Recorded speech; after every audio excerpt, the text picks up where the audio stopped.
Let's get right to it. When you first get started in machine learning, one of the biggest questions you have is, what model do I use for a given project? I recall learning scikit-learn, which is a multi-purpose library for traditional models and for a host of other tools you'll use every day in your machine learning pipeline. Scikit-learn has a cheat sheet for choosing the best model.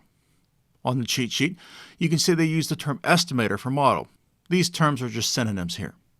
This cheat sheet is just a simple way to choose the correct traditional machine learning model for a given project, or so I thought. However, this isn't how it works in the real world.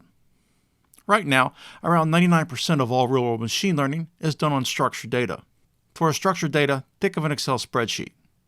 The two most common types of problems are classification and regression on structured data, again in the real world. It turns out, if you know what you're doing, the only model class you're using are a group of models called gradient boosters. All the other models are simply ignored. Now, you might be thinking, say that again?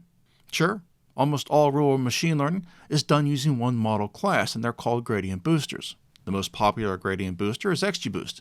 However, there are a slate of others. Now, for most people new to machine learning, this is hard to understand. I've had people say, so what you're telling me is that most real-world machine learning can be done with just one model? And my answer is yes. Why would you choose just one model when you have so many other models available to you?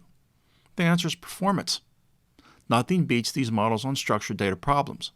It's what Google, Microsoft, and Amazon use on their structured data problems.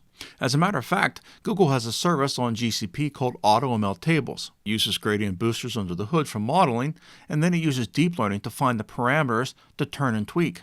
Google tested this service on all the structured data set Kaggle competitions, and this service finished in the top 3 of every single competition. What about deep learning? Deep learning can be used on structured data problems, but it doesn't beat gradient boosters on these problems. Deep learning has its own set of use cases. Deep learning is the model of choice for computer vision problems and for NLP problems.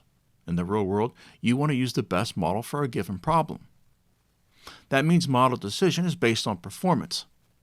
That means model selection in the real world is easy.